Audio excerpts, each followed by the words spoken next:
Hello दोस्तों, स्वागत है आप सभी का मेरे YouTube चैनल शुभम की पाठशाला में। दोस्तों, हम लोगों ने अपने पिछले वीडियो में गुप्ता एंड गुप्ता बुक के 12 क्वेश्चन सॉल्व किए थे।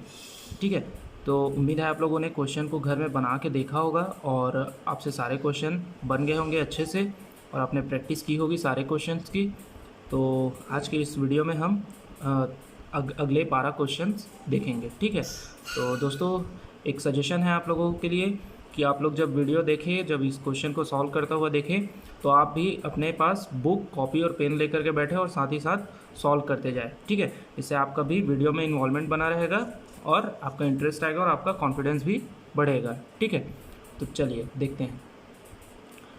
आज का क्वेश्चन है, पहला क्वेश्चन है 13 नंबर का कि the degree of kinematic indeterminacy of pin jointed frame shown in figure is. ठीक है, तो ये इस तरीके से फिगर दे दिया है और हमें बोल रहा है कि काइनेमेटिक इनडिटर्मिनेंसी बताइए पिन जॉइंटेड स्ट्रक्चर का। ठीक है, तो दोस्तों हम लोगों ने अपने पिछले वीडियो में देखा था, हम लोगों ने समझा था कि kinematic indeterminacy for pin jointed structure क्या होता है, 2J माइनस आर। ठीक है, तो देखिए यहाँ J कितना है, J मतलब जॉइंट। ठीक है, तो जॉइंट्स कितने हैं हमारे पास, यहाँ 3 जॉइंट्स है, पिन जॉइंटेड स्ट्रक्चर है। देखिए कंफ्यूज ना होइएगा, ये इंटरनल हिंज नहीं है, क्वेश्चन में सीधे सीधे बोल दिया है कि पिन जॉइंटेड फ्रेम है। ठीक है, तो इसको इंटरनल हिंज मत समझिएगा, ये वो बोला है पिन जॉइंटेड फ्रेम है। ठीक है, तो जॉइंट कितने हैं हमारे पास, 3। ओके, और रिएक्शन कितने हैं, हिंज लगा हुआ है यहाँ पर, हिंज में कितने रिएक्शन आते हैं, 2। एक वर्टिकल रिएक्शन आता है, एक हॉरिजॉन्टल रिएक्शन आता है। ठीक है, कुछ इस तरीके से एक वर्टिकल रिएक्शन आएगा, एक हॉरिजॉन्टल रिएक्शन आएगा, सेम इस तरफ आएगा, तो रिएक्शन कितने हो गए, 4। ठीक, रख देते हैं फॉर्मूले में, तो 2 × 3 - 4, तो 6 - 4, तो आंसर कितना आ गया, 2। ठीक है, तो हमारा इस वाले क्वेश्चन का आंसर क्या हो जाएगा, सी। ठीक है, सी आंसर में 2 आ रहा है। ओके, नेक्स्ट क्वेश्चन क्या कह रहा है हमें, the number of independent equation to be satisfied for static equilibrium in space structure। देखिए हम लोगों ने अपने कल के वीडियो में देखा था, ठीक है, हम लोगों ने पढ़ा था कि प्लेन स्ट्रक्चर 2D स्ट्रक्चर क्या होता है और स्पेस स्ट्रक्चर 3D स्ट्रक्चर क्या होता है। ठीक है, तो हम लोगों ने देखा था कि प्लेन स्ट्रक्चर में कितने इक्विलिब्रियम इक्वेशन होते हैं, 3। कौन कौन से, summation of fx, summation of fy, summation of movement about xy direction. ठीक है, और स्पेस स्ट्रक्चर में 3 डायरेक्शन होंगे, एक्स वाई जेड, तो नंबर ऑफ इक्विलिब्रियम इक्वेशन कितने होते हैं, 6। कौन कौन से, summation of F x, summation of F y, summation of F z, moment about x y, y z and z x. ठीक है, और फॉर्मूले भी देखे थे स्टैटिक डिटर्मिनेंसी का, इसके लिए क्या होता है 2D फ्रेम के लिए 3m + r - 3j और इसके लिए 6m + r - 6j। ठीक है, तो हमें यहाँ पर क्या पूछा है, the number of independent equation to be satisfy for static equilibrium in a space structure. ठीक है, तो इक्विलिब्रियम इक्वेशन कितने होते हैं, 6, तो इसका आंसर कितना आ जाएगा, डी का हमारा आ जाएगा आंसर 6। ओके, नेक्स्ट क्वेश्चन क्या बोल रहे हैं, the degree of static indeterminacy of a pin jointed frame is given by. ठीक है, तो हमें बोल रहा है कि degree of static indeterminacy of pin jointed space frame. ठीक है, स्पेस फ्रेम में डिग्री ऑफ इनडिटर्मिनेंसी क्या होगा, पिन जॉइंटेड स्पेस फ्रेम के लिए। ठीक, तो देखिए दोस्तों इसमें क्या होगा, हमें जब हम प्लेन स्ट्रक्चर के लिए देखते थे, ठीक है, पिन जॉइंटेड स्ट्रक्चर जब प्लेन स्ट्रक्चर के लिए देखते थे तो उसके लिए फॉर्मूला क्या होता था, m + r - 2j। ठीक है, और स्पेस स्ट्रक्चर के लिए फॉर्मूला क्या हो जाएगा, m + r - 3j। ओके, क्यों, क्योंकि हमें पता है कि स्पेस स्ट्रक्चर में देखिए अगर 2D स्ट्रक्चर होता है, ठीक है, हमें 2D स्ट्रक्चर होता है तो 2 डायरेक्शन होते हैं, x और y। हमें पता है कि पिन जॉइंटेड स्ट्रक्चर में 2 इक्विलिब्रियम इक्वेशन लगते हैं, कौन कौन से, summation of F x, summation of F Y. ठीक है, अब अगर हम स्पेस स्ट्रक्चर की बात करें तो उसमें डायरेक्शन कितने हो जाएंगे, 3 डायरेक्शन हो जाएंगे, कौन कौन से, एक्स वाई जेड, तो इक्विलिब्रियम इक्वेशन कितने हो जाएंगे, 3। ठीक है, कौन कौन से, summation of F X is equal to 0, summation of F Y is equal to 0 और summation of F Z is equal to 0। ठीक है, 6 क्यों नहीं होंगे यहाँ इक्विलिब्रियम इक्वेशन, क्योंकि मोमेंट हम लोग नहीं लेते। ठीक है, पिन जॉइंटेड स्ट्रक्चर पे सिर्फ ये एफ एक्स और एफ वाई ही आता है, मोमेंट नहीं आता है। ठीक है, इसके जॉइंट पे पिन जॉइंटेड स्ट्रक्चर के, तो इसलिए हमारा 15 का आंसर क्या हो जाएगा, m plus R minus 3j। 3j समझ गए ना, इसके कारण आता है इक्विलिब्रियम इक्वेशन। ठीक है, अब अगला क्वेश्चन क्या पूछ रहा है, the degree of static indeterminacy of a rigid jointed space frame. तो ये देखिए मैंने अभी बताया, रिजिड जॉइंटेड स्पेस फ्रेम के लिए मैंने समझाया अभी इक्वेशन ऑफ इक्विलिब्रियम, और उसके लिए स्टैटिक डिटर्मिनेंसी का फॉर्मूला क्या होता है, 6m plus R minus 6j। तो ये देखते हैं कौन सा है हमारा, 6m plus R minus 6j। ठीक है, तो हमारा ये वाला जो ऑप्शन है वो सही होगा। ओके, 17 नंबर का क्वेश्चन देखते हैं, the degree of kinematic indeterminacy of a pin jointed space frame is. ठीक है, तो देखिए काइनेमेटिक इनडिटर्मिनेंसी क्या होता है, काइनेमेटिक इनडिटर्मिनेंसी। ठीक है, kinematic indeterminacy pin jointed structure के लिए क्या होता है, पिन जॉइंटेड के लिए क्या होगा हमारा 2j माइनस आर। ठीक है, किसके लिए, प्लेन फ्रेम के लिए, प्लेन फ्रेम। ठीक है, अब अगर इसी में बोला जाए कि एक्सियल डिफॉर्मेशन इज़ नेग्लेक्टेड, ठीक है, अगर हमें बोल दिया जाए कि एक्सियल डिफॉर्मेशन इज़ नेग्लेक्टेड, तो हमारा पिन जॉइंटेड स्ट्रक्चर का डिटर्मिनेंसी का फॉर्मूला कितना हो जाएगा, 2j minus are minus m। ठीक है, व्हेन एक्सियल डिफॉर्मेशन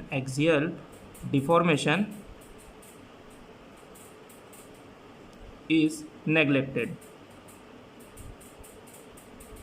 ठीक है, तो ये जो कहानी था ये किसके लिए था, प्लेन स्ट्रक्चर के लिए, 2D स्ट्रक्चर के लिए। अब अगर हम स्पेस स्ट्रक्चर की बात करें तो हमें पता है कि पिन जॉइंटेड, जब हम लोग प्लेन फ्रेम की बात करते हैं तो पिन जॉइंटेड स्ट्रक्चर के हर एक जॉइंट पे कितना इक्विलिब्रियम इक्वेशन लगता है, 2। ठीक है, और अगर स्पेस फ्रेम की बात करें तो कितना इक्विलिब्रियम इक्वेशन लगता है, 3। तो 3 इंटू जे माइनस आर। 3 क्यों लगता है, क्योंकि 3 डायरेक्शन में जाता है ये। ठीक है, कौन कौन से इक्विलिब्रियम इक्वेशन आ जाते हैं, fx, fy और fz। ठीक है, पिन जॉइंटेड स्ट्रक्चर के जॉइंट पे मोमेंट नहीं आता। तो देखिए अब हमारे पास कौन कौन से ऑप्शन दिए हुए हैं, 2j minus R, 3j minus R, j minus 2r, j minus 3r। तो हमारा ऑप्शन कौन सा सही हो जाएगा, 17 का हमारा ऑप्शन हो जाएगा बी। ओके, अब अगला क्वेश्चन हमें पूछ रहा है 18 नंबर का। ठीक, क्या बोल रहा है क्वेश्चन में, the number of independent displacement component at each joint of rigid jointed space frame is. ठीक है, तो नंबर ऑफ इंडिपेंडेंट डिस्प्लेसमेंट बोल रहे हैं। ठीक है, तो अब हमें पता है नंबर ऑफ इंडिपेंडेंट डिस्प्लेसमेंट कहाँ किस किस डायरेक्शन में हो सकते हैं। ठीक है, 6 डायरेक्शन में हो सकते हैं, एक fx डायरेक्शन में हो सकता है, एक fy डायरेक्शन में हो सकता है, एक fz डायरेक्शन में हो सकता है। ठीक है, स्पेस फ्रेम में। ठीक, और मोमेंट आ सकता है xy डायरेक्शन में, yz डायरेक्शन में, zx डायरेक्शन में। ठीक है, तो नंबर ऑफ इंडिपेंडेंट डिस्प्लेसमेंट कितने होंगे, 6। ठीक है, 3 लीनियर डिस्प्लेसमेंट और 3 रोटेशन। ओके, तो क्या आ जाएगा हमारा, 3 लीनियर डिस्प्लेसमेंट, 3 रोटेशन, तो हमारा आंसर क्या आ जाएगा, 6। 18 का डी आंसर आ जाएगा हमारा। ठीक है, अब अगला क्वेश्चन क्या बोल रहा है 19 नंबर का।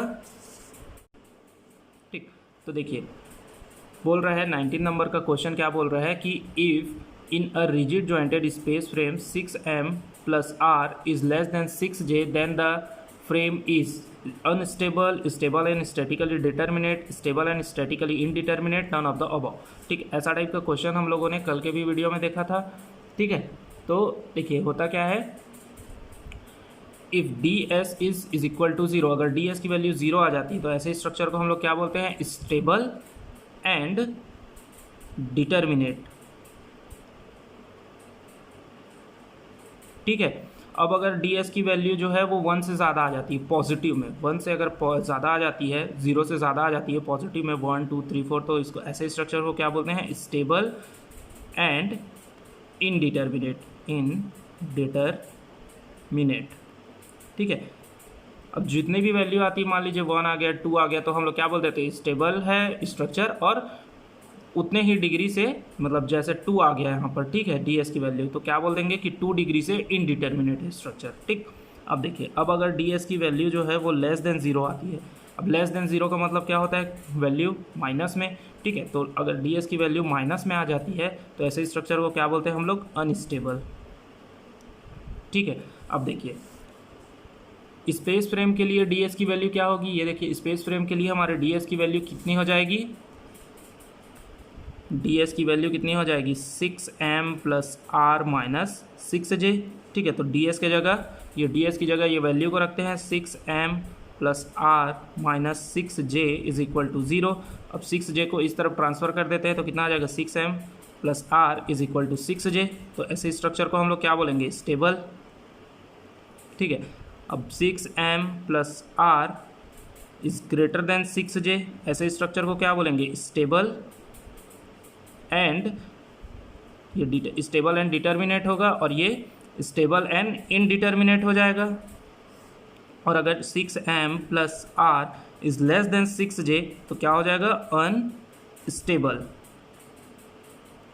ठीक। तो देखिए ये कौन सा कंडीशन आ रहा है हमारा, 6m plus R minus 6m plus R is less than 6j, ठीक है। 6m plus R is less than 6j तो क्या होता है, अनस्टेबल। तो इसका आंसर क्या आ जाएगा हमारा, ए, 19 का आंसर आ जाएगा ए, ठीक है। अच्छे समझ में आया ये कि इस तरीके का अगर कंडीशन आता है तो स्ट्रक्चर क्या होता है हमारा, अनस्टेबल, मतलब जो हमारे डी एस की वैल्यू है वो माइनस में आ गई। नेक्स्ट क्वेश्चन देखते हैं, ये पूछ रहा है कि principle of virtual work can be applied to elastic system by considering the virtual work of, ठीक है। फिर ऑप्शन दिया है internal force only, external force only, internal as well as external force and none of the above, ठीक है। तो पहले देखते हैं कि प्रिंसिपल ऑफ वर्चुअल वर्क होता क्या है, ठीक है। तो ये देखिए प्रिंसिपल ऑफ वर्चुअल वर्क क्या होता है, प्रिंसिपल ऑफ वर्चुअल वर्क क्या होता है, if a particle is in equilibrium then the total virtual work of force acting on the particle is zero, ठीक है। कहना चाह रहा है कि मान लीजिए कोई पार्टिकल है वो इक्विलिब्रियम में है, ठीक है। इक्विलिब्रियम मतलब कोई डिस्प्लेसमेंट वहाँ आ नहीं रहा है, ठीक है। अब वहाँ क्या कर रहे हैं हम लोग, दोनों साइड से लोड लगा रहे हैं, ठीक है। सेम अमाउंट का लोड लगा रहे हैं, यहाँ भी 10 का लोड लग रहा है, यहाँ भी 10 का लोड लग रहा है। तो ये पार्टिकल कहीं मूव करेगा, नहीं करेगा, ठीक है। और इन दोनों का जो नेट फोर्स है, ठीक है, देखिए बोल रहा है कि if a particle is in equilibrium, ठीक है, समान फोर्स लग रहा है इसमें, then the total virtual work of force, net force, मतलब ये देखिए ये -10 हो जाएगा, ये +10, तो कितना आ गया नेट फोर्स, 0, ठीक है। तो वही बोल रहा है the net force acting on the particle is 0, ठीक है। मान लीजिए ये एक पार्टिकल है, ठीक है। अब इसमें मैं क्या कर रहा हूँ, दोनों ही साइड से सेम अमाउंट का फोर्स लगा रहा हूँ, ठीक है। तो ये पार्टिकल मूव करेगा क्या, नहीं करेगा, कहीं भी मूव नहीं करेगा ये पार्टिकल, ठीक है। सेम अमाउंट का फोर्स लग रहा है तो कोई डिस्प्लेसमेंट इसमें आएगा नहीं, ठीक, वही चीज़ बोल रहा है। तो अब हमें पता है वर्क डन का फॉर्मूला क्या होता है, फोर्स इंटू डिस्प्लेसमेंट, फोर्स का वैल्यू 0 आ गया, ठीक है। डिस्प्लेसमेंट का वैल्यू कुछ आएगा नहीं क्योंकि वो दोनों ही साइड से इक्विलिब्रियम में है, ठीक है। और अगर स्लाइटली डिफ्लेक्शन हो भी गया तो उसकी वैल्यू 0 आ जाएगी, ठीक है। तो वर्क डन कितना हुआ, 0, ठीक है। अब देखिए, अब ये तो था प्रिंसिपल ऑफ वर्चुअल वर्क होता क्या है, ठीक है। अब इसमें बोल रहा है कि जो लोड लगेंगे प्रिंसिपल ऑफ वर्चुअल वर्क में, ठीक है, वो कैसे होंगे, इंटरनल होंगे कि एक्सटर्नल होंगे, ठीक है। तो दोस्तों इसका आंसर आएगा हमारा सी, ठीक है। जो लगने वाला लोड है वो इंटरनल भी हो सकता है, एक्सटर्नल भी हो सकता है, ठीक है। तो ये हमारा आंसर सी आ गया। अब बोल रहा है, अगला क्वेश्चन बोल रहा है कि Castigliano's first theorem is applicable for statically determinate structure only, when system behaves elastically, when the principle of superposition is valid और नन ऑफ द अबव, ठीक है। तो देखिए कास्टिलियानोस थ्योरम होता क्या है, ठीक। कास्टिलियानोस थ्योरम क्या होता है, if a structure is subjected to number of external loads, the partial derivative of strain energy with respect to any load provide deflection in the direction of that load, ठीक है। क्या बोल रहा है कि एक बीम है, ठीक है, कोई स्ट्रक्चर है, इसमें लोड लग रहे हैं, नंबर ऑफ लोड, ठीक है। अब हम क्या करेंगे कि किसी भी एक लोड को कंसिडर करेंगे, ठीक है, और क्या करेंगे, strain energy partial derivative of strain energy with respect to any load, ठीक है। स्ट्रेन एनर्जी को partial derivative of strain energy, ठीक है। ये देखिए du/del P1 इस लोड को कंसिडर किए, ठीक है। इस लोड के अबाउट इसका पार्शियल डेरिवेशन कर दिए, किसका, स्ट्रेन एनर्जी का P1 के अबाउट पार्शियल डेरिवेशन कर दिए, तो हमें डिफ्लेक्शन की वैल्यू मिल जाएगी। इस लोड के कारण डिफ्लेक्शन हो रहा है ना, del 1 del 2 del 3, ठीक है। तो हमें अगर हम स्ट्रेन एनर्जी को इसके P1 के अबाउट पार्शियल डेरिवेटिव निकालेंगे उसका, तो कितना आ जाएगा हमारा, del 1 की वैल्यू आ जाएगी। किस डायरेक्शन में आएगी, जिस डायरेक्शन में लोड लग रहा है, ठीक है। P1 किस डायरेक्शन में लग रहा है, नीचे की ओर लग रहा है, तो हमारा डेल का वैल्यू किधर आएगा, नीचे की ओर। वही चीज़ वो बोलना चाह रहा है कि partial derivative of strain energy with respect to any load provide deflection in the direction of that load, ठीक है। उस लोड के डायरेक्शन में डिफ्लेक्शन देगा। अब कास्टिलियानोस थ्योरम जो है वो एप्लीकेबल कब होता है, जहाँ सुपरपोजिशन थ्योरम वैलिड हो, ठीक है। तो ये देखिए, ये ऑप्शन में दिया हुआ है, when the principle of superposition is valid, ठीक है। प्रिंसिपल ऑफ सुपरपोजिशन वैलिड होगा, वहीं कास्टिलियानोस फर्स्ट थ्योरम एप्लीकेबल होगा, ओके। अब सेकंड क्वेश्चन क्या बोल रहा है, principal of superposition is applicable, ठीक है। कहाँ एप्लीकेबल होगा प्रिंसिपल ऑफ सुपरपोजिशन, ठीक। तो प्रिंसिपल ऑफ सुपरपोजिशन के बारे में देख लेते हैं, क्या होता है प्रिंसिपल ऑफ सुपरपोजिशन। ये देखिए क्या बोल रहा है कि it states that on a linear elastic structure combined effect of several loads acting simultaneously is equal to the algebraic sum of each load acting individually, ठीक है। क्या बोल रहा है, साइमल्टेनियसली का मतलब होता है एक साथ, ठीक है। क्या बोल रहा है, एक स्ट्रक्चर है, ठीक है, इसमें दो लोड हैं, ठीक है। अब दोनों लोड क्या हो रहे हैं, एक साथ लग रहे हैं, ठीक है। एक साथ दो लोड हम लोगों ने लगाया, तो इसके कारण हमें डिफ्लेक्शन का वैल्यू मिला del 1 del 2, ठीक है। इसके कारण del 1, इसके कारण del 2, ठीक है। अब हम क्या करेंगे, मान लीजिए अगर मैं लोड को एक साथ ना लगा के पहले W1 को लगाया, ठीक है, तो W1 के कारण कुछ डिफ्लेक्शन आया del 1 1 del 2 1, ठीक है, और W2 के कारण कुछ डिफ्लेक्शन आया del 2 2 del 2 1, ठीक है। अब मैं क्या करूँगा, अगर मैं del 1 1 और ये del 1 2, ये जो आया है डिफ्लेक्शन का वैल्यू, इन दोनों को अगर मैं ऐड करता हूँ, ठीक है, किसको, इस लोड के कारण W1 के कारण जितना डिफ्लेक्शन आया है, इन दोनों को मैं ऐड करता हूँ, तो वो किसके बराबर होगा, वो del 1 के बराबर हो जाएगा, ठीक है।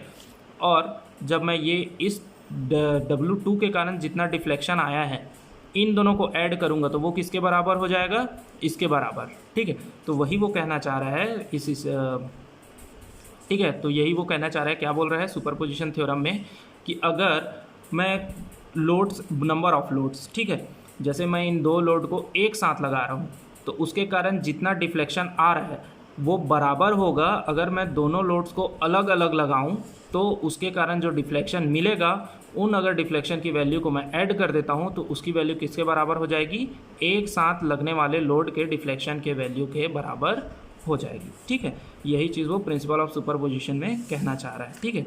अब देखिए, प्रिंसिपल ऑफ सुपरपोजिशन वैलिड कब होता है, जब मटेरियल हुक्स लॉ को ओबे करता है, ठीक है। मटेरियल ओबे हुक्स लॉ, मतलब इलास्टिक मटेरियल होना चाहिए, ठीक है। दूसरा क्या बोल रहा है, डिफ्लेक्शन और load deformation relationship of the structure is linear, ठीक है। उसके कारण देखिए, लोड के कारण जो हमें डिफ्लेक्शन मिलेगा, ठीक है, तो लोड और डिफ्लेक्शन के बीच का जो रिलेशनशिप है वो लीनियर होना चाहिए, ठीक है। तो लीनियर डिफ्लेक्शन आना चाहिए, मतलब ये कुछ इस तरीके से डिफ्लेक्शन आना चाहिए, ठीक है, जिस लोड के डायरेक्शन में ही आना चाहिए डिफ्लेक्शन, ठीक है। तो हमारा लोड के डायरेक्शन में ही डिफ्लेक्शन आ रहा है, ठीक है। तो आपका वैसे तो ये जो 22 नंबर का क्वेश्चन है उसमें ऑप्शन ए भी सही है, ऑप्शन बी भी सही है, ठीक है, क्योंकि दोनों ही चीज़ें एप्लीकेबल होती है उसमें। Material obey the Hooke's law और deflection are linear function of applied forces. लेकिन आपके बुक में आंसर ए दिया हुआ है, ठीक है, तो आप हम लोग भी आंसर ए को लगा देते हैं। बाकी ये ऑप्शन ए भी सही है और ऑप्शन बी भी सही है इस क्वेश्चन का, ठीक है। तो दोस्तों हम लोगों ने तीन ये देखे क्वेश्चन 20, 21 और 22, ठीक है। इसमें हम लोगों ने principal of virtual work, theorem और सुपरपोजिशन के बारे में पढ़ा, ठीक है। देखिए, काम का तो आपका सिर्फ लास्ट का ही चीज़ था कि कौन सी चीज़, कौन से इस ये वाला क्वेश्चन है जैसे, है ना, तो इसमें पूछा गया था कि इंटरनल और एक्सटर्नल कौन सा लगता है, तो हमें काम का तो सिर्फ यही चीज़ें थी, ठीक है। लेकिन हमने पूरा थ्योरम देखा कि एक्चुअली में वो थ्योरम होता क्या है, ठीक है। क्यों, क्योंकि अगर आप किसी चीज़ के बारे में पढ़ रहे हो तो आपको पूरा पता होना चाहिए कि वो चीज़ है क्या, इसलिए मैंने सारे थ्योरम को बताया है, ठीक है, क्योंकि मैं चाहता हूँ कि आपका सारा कॉन्सेप्ट क्लियर रहे, ठीक है। इसीलिए हम लोगों ने पूरे थ्योरम को देखा उसका, ओके। अब देखिए, अगला क्वेश्चन क्या बोल रहा है 23 नंबर का, in a moment distribution method the sum of distribution factor of all member meeting at any joint is always. ठीक, क्या बोल रहा है, देखिए डिस्ट्रीब्यूशन फैक्टर होता क्या है, डिस्ट्रीब्यूशन फैक्टर होता है, डिस्ट्रीब्यूशन फैक्टर क्या होता है, 23 नंबर का क्वेश्चन है, क्या होता है distribution factor, stiffness divided by sum of stiffness. Okay, अब ये देखिए, ठीक है, ये देखिए डिस्ट्रीब्यूशन फैक्टर क्या होता है, stiffness divided by sum of stiffness. ठीक है, स्टिफनेस क्या क्या होंगे, दो तरीके के स्टिफनेस होते हैं, एक रिलेटिव स्टिफनेस होता है, एक एब्सोल्यूट स्टिफनेस होता है। ठीक है, अब देखिए रिलेटिव स्टिफनेस और एब्सोल्यूट स्टिफनेस के बारे में जान लेते हैं। अगर फार एंड जो है हमारा फिक्स्ड होता है, ठीक है, मान लीजिए फार एंड जो है हमारा फिक्स्ड है, तो रिलेटिव स्टिफनेस की वैल्यू कितनी होगी I/L, और एब्सोल्यूट स्टिफनेस की वैल्यू कितनी होगी 4EI/L। ठीक है, अब अगर फार एंड जो है वो हिंज होगा तो रिलेटिव स्टिफनेस की वैल्यू कितनी हो जाएगी 3/4 I/L, और एब्सोल्यूट स्टिफनेस की वैल्यू कितनी हो जाएगी 3I/L। ठीक है, अब आप रिलेटिव स्टिफनेस या एब्सोल्यूट स्टिफनेस किसी भी एक स्टिफनेस का यूज़ करके आप डिस्ट्रीब्यूशन फैक्टर की वैल्यू निकाल सकते हैं। ठीक है, अब देखिए मान लीजिए एक एग्जांपल ले लेते हैं, कुछ इस तरीके से बीम है, ठीक है, ये लगा हुआ है हिंज, ये ऐसा, ठीक है, ये A है, ये B है, ये C है। ठीक है, अब हमें इसका डिस्ट्रीब्यूशन फैक्टर निकालना है, तो क्या करेंगे, जॉइंट B को कंसीडर कर लेते हैं। ठीक है, इसकी डिस्टेंस है L और यहाँ से यहाँ तक की डिस्टेंस भी है L। ठीक है, तो क्या करते हैं, B को कंसीडर करते हैं, जॉइंट B को, तो जॉइंट B से कौन कौन से गया है, BA गया है, BA। अब देखिए हमें पता है कि रिलेटिव स्टिफनेस अगर फिक्स होता है तो कितना होता है I/L। ठीक है, और एब्सोल्यूट स्टिफनेस कितना होता है 4EI/L। आप दोनों में से किसी भी स्टिफनेस का यूज़ करके क्वेश्चन सॉल्व कर सकते हैं। मैं क्या कर रहा हूँ, मैं रिलेटिव स्टिफनेस को यूज़ कर रहा हूँ। ठीक है, तो क्या आएगा, रिलेटिव स्टिफनेस अगर फार एंड फिक्स होता है तो I/L। ठीक है, तो ये हमारा K की वैल्यू आ गई, ये स्टिफनेस की वैल्यू आ गई। ठीक है, अब यहाँ से एक और क्या जुड़ा हुआ है, BC, तो BC पे क्या है, ये हिंज सपोर्ट है, और अगर हिंज होता है तो क्या होता है 3/4 I/L, तो 3/4 और I/L कर दिया मैं। ठीक है, अब मैं क्या करूँगा, समेशन ऑफ K, मतलब इन दोनों को ऐड करूँगा। ठीक है, जब इन दोनों को ऐड करूँगा तो मेरा वैल्यू कितना आ जाएगा, मेरा वैल्यू आ जाएगा इन दोनों को ऐड करने के बाद 7/4 I/L। ठीक है, ये मेरा समेशन ऑफ K आ गया। अब मैं क्या करूँगा, डिस्ट्रीब्यूशन फैक्टर निकालूंगा। डिस्ट्रीब्यूशन फैक्टर का फॉर्मूला क्या होता है, K divided by sum of K। ठीक है, तो देखिए इसको मैं डिवाइड करूँगा इससे। ठीक है, तो I/L is equal to 4L/7I। ठीक है, ये कैंसिल हो गया, तो कितना आ गया 4/7। ठीक है, और जब मैं 7/4 I/L को जब वो करूँगा, डिवाइड करूँगा, तो कितना आ जाएगा मेरा 3/7। ठीक है, अब ये देखिए मेरे को डिस्ट्रीब्यूशन फैक्टर की वैल्यू कितनी मिल गई, ये दोनों। अब मैं जब इन दोनों डिस्ट्रीब्यूशन फैक्टर को ऐड कर दूंगा 4/7 और 3/7 को, तो मेरा आंसर कितना आ जाएगा 1। तो यही तो पूछा है क्वेश्चन में, क्या पूछा है कि moment distribution method sum of distribution factor of all member meeting at a joint is always 1। ये देखिए हम लोगों ने डिस्ट्रीब्यूशन फैक्टर निकाला, एक एग्जाम्पल देखा था हम लोगों ने, तो यहाँ डिस्ट्रीब्यूशन फैक्टर हम लोगों ने निकाला था, और जब डिस्ट्रीब्यूशन फैक्टर के जो दोनों वैल्यू आए उसको जब हम लोग ऐड किए तो कितना आ गया 1 आ गया। तो हमारा आंसर क्या हो जाएगा 1। ओके, अब देखिए अगला क्वेश्चन क्या बोल रहा है, the carry over factor in prismatic beam, the carry over factor in a prismatic beam prismatic member whose far end is fixed is. ठीक है, तो ये देखिए कैरी ओवर फैक्टर के बारे में हम लोग पढ़ते हैं। कैरी ओवर मोमेंट क्या होता है हमारा, it is the moment developed at the one end due to applied moment at the other end. ठीक है, तो हमारा क्या आ जाएगा, कैरी ओवर मोमेंट कितना हो जाएगा, ये देखिए मैं बता देता हूँ आपको। अगर कोई बीम जो है वो इस तरीके का है, ठीक है, जिसका फार एंड फिक्स्ड है, तो अगर मान लीजिए यहाँ एक m मोमेंट लग रहा है, तो यहाँ जो मोमेंट लगेगा वो कितना हो जाएगा m/2। ठीक है, फार एंड फिक्स हो तो, और वही अगर हिंज होगा, ठीक है, ये अगर दोनों हिंज है तो कैरी ओवर मोमेंट की वैल्यू कितनी हो जाएगी 0।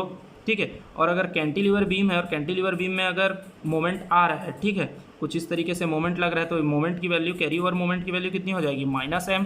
ठीक है, तो ये हुआ कैरी ओवर मोमेंट। और अगर कैरी ओवर फैक्टर की बात करें तो कैरी ओवर फैक्टर क्या होता है हमारा, carry over moment divided by applied moment. ठीक है, तो कैरी ओवर फैक्टर क्या होता है, कैरी ओवर फैक्टर क्या होगा, अप्लाइड मोमेंट। अप्लाइड मोमेंट क्या है हमारा, ये देखिए बोल रहा है कि हमको कौन सा वाला केस सॉल्व करना है, ये वाला। ठीक है, क्या बोल रहा है, prismatic beam whose far end is fixed. ठीक है, फार एंड फिक्स्ड बोल रहा है। तो देखिए कि इसमें अप्लाइड कैरी ओवर मोमेंट क्या है, m/2। ठीक है, और डिवाइड कर देंगे उसको m से, क्योंकि कैरी ओवर फैक्टर का हमारा फॉर्मूला क्या होता है, carry over moment divided by applied moment. तो अप्लाइड मोमेंट ये है, तो जब ये कैंसिल हो जाएगा तो हमारा कैरी ओवर फैक्टर कितना आ जाएगा, 1/2। तो हमारा आंसर क्या आ जाएगा, 24 का 1/2।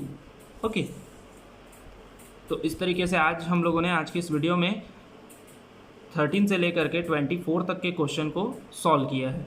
ठीक है, तो उम्मीद है आप लोगों को सारा क्वेश्चन समझ में आया होगा और आप साथ साथ बनाते गए होंगे। और अगर आपको किसी भी क्वेश्चन में किसी भी तरीके का डाउट है तो आप टेलीग्राम ग्रुप, हमारे जो टेलीग्राम ग्रुप है वहाँ आप आकर के पूछ सकते हैं, या फिर कमेंट सेक्शन में भी पूछ सकते हैं। ठीक है, आपका सारा डाउट जो रहेगा वो मैं क्लियर कर दूंगा। अगर आपको कहीं भी एक भी स्टेप में अगर कहीं भी डाउट होता है तो आप ज़रूर पूछिए, मन में कोई कन्फ्यूज़न मत रखिए। ठीक है, सारी चीज़ें क्लियर होनी चाहिए। और अगर कोई भी डाउट होता है तो आप कमेंट सेक्शन में पूछिए, या फिर टेलीग्राम ग्रुप को ज्वाइन कर लीजिए, वहाँ आकर के आप सारे क्वेश्चन पूछ सकते हैं उसके, क्योंकि टेलीग्राम ग्रुप में मुझे सॉल्यूशन भेजने में आसानी होगी, इसलिए आप टेलीग्राम ग्रुप को ज़रूर ज्वाइन कर लें, वहाँ मैं आपको सारे सॉल्यूशन भेज सकता हूँ। ठीक है, तो मिलते हैं अगले वीडियो में। तब तक आप जो जितने क्वेश्चन आज मैंने बताए हैं उतने क्वेश्चन को आप प्रैक्टिस कीजिए। ठीक है, अगले वीडियो में हम लोग 24 से आगे के क्वेश्चंस को सॉल्व करेंगे। ओके, तो वीडियो पसंद आए तो वीडियो को लाइक कीजिए, शेयर कीजिए, सब्सक्राइब कीजिए, और वीडियो को लाइक ज़रूर कीजिएगा, क्योंकि आपके लाइक से मुझे मोटिवेशन मिलता है, मुझे पता चलता है कि मैंने कितना अच्छा काम किया है। ठीक है, धन्यवाद।